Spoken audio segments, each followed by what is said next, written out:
Puluhan. Sahabat, pernahkah Anda perhatikan bagaimana gaya para orang tua kalau sedang berbicara?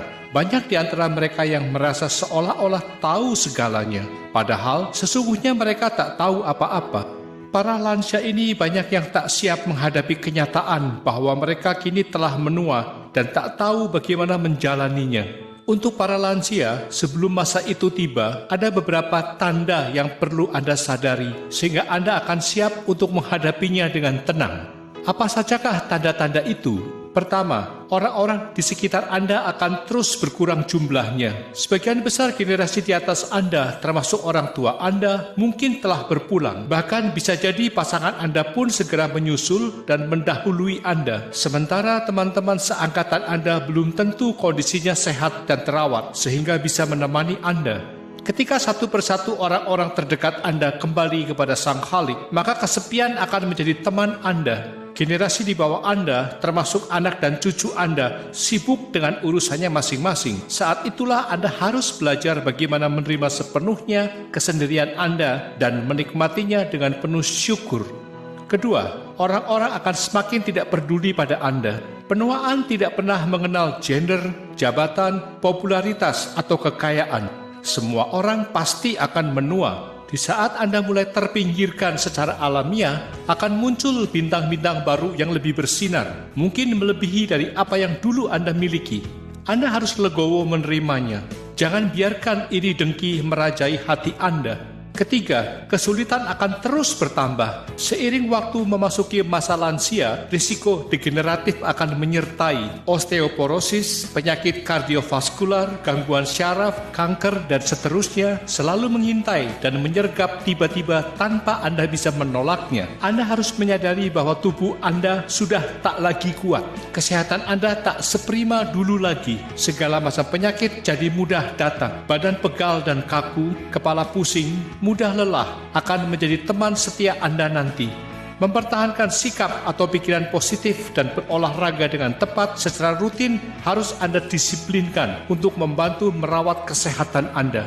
Keempat, kembali seperti bayi. Pada awal Anda dilahirkan, ranjang adalah tempat pertama Anda. Kelak, setelah Anda menyelesaikan siklus kehidupan, Anda akan kembali lagi ke ranjang. Bedanya, kalau dulu Anda dirawat ibu Anda, kini Anda dirawat orang lain, suster misalnya.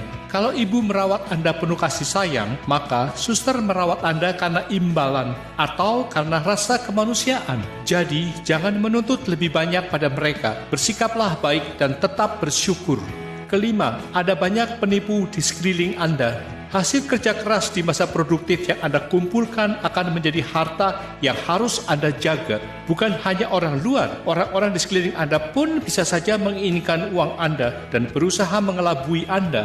Anda harus waspada terhadap berbagai modus penipuan seperti tawaran investasi dan proteksi, undian berhadiah, informasi palsu yang disampaikan melalui telepon maupun pesan singkat, tawaran makanan atau sampel produk dan sebagainya. Begitu Anda lengah, apalagi sikap Anda terkesan bodoh, maka habislah simpanan Anda. Jadi, penting untuk melindungi harta Anda dengan baik dan membelanjakan uang dengan bijak, karena Anda takkan pernah tahu nasib Anda di hari esok. Lalu, bagaimana cara menjalani kehidupan di usia 60 tahun? Jalanilah kehidupan ini apa adanya, tak perlu ngoyo. Selalu bersyukur atas semua berkah yang Anda terima. Nikmatilah hidup dengan baik selagi masih bisa, karena semakin menua, kesempatan pun akan semakin berkurang. Hargai dan jagalah segala yang Anda miliki. Itu adalah hasil dari cucuran peluh Anda. Tak perlu ikut campur urusan orang, meskipun itu anak atau cucu Anda sendiri, apalagi sampai membebani diri sendiri. Selalu gembira dan berpikir positif, tak perlu berpikir aneh-aneh, apalagi suzon kepada orang lain. Tetap bersikap rendah hati, karena usia tua tak menjamin Anda lebih pintar atau lebih tahu dibanding yang lebih muda. Sikap sok tahu, sok pintar, sok pengalaman, dan seterusnya hanya akan berujung merendahkan orang lain. Mulailah mempersiapkan mental dan belajar melepas keterikatan duniawi. Ketika waktunya tiba, maka kita akan bisa meninggalkannya dengan tenang dan ikhlas. Jadi, apa hikmah yang bisa kita petik dari video yang diinspirasi oleh bukunya Zhou Daxin ini? Pertama, the sky gets dark slowly yang artinya langit akan menjadi gelap perlahan-lahan, menggambarkan siklus hidup manusia, bahwa semua orang semakin lama akan menua dan akhirnya pergi. Kedua, hidup berlalu begitu cepat. 20 tahun yang lalu Anda masih gagah, sekarang rambut Anda sudah beruban. Ketiga, gunakanlah waktu yang tersisa dengan sebaik mungkin. Nikmatilah sisa usia dengan penuh syukur dan sukacita.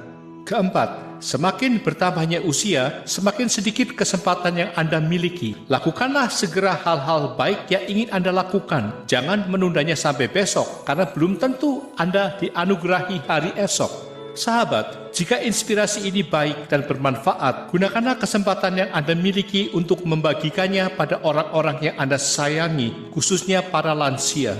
Berbuat kebaikan janganlah ditunda sampai nanti atau besok, karena belum tentu kita memilikinya.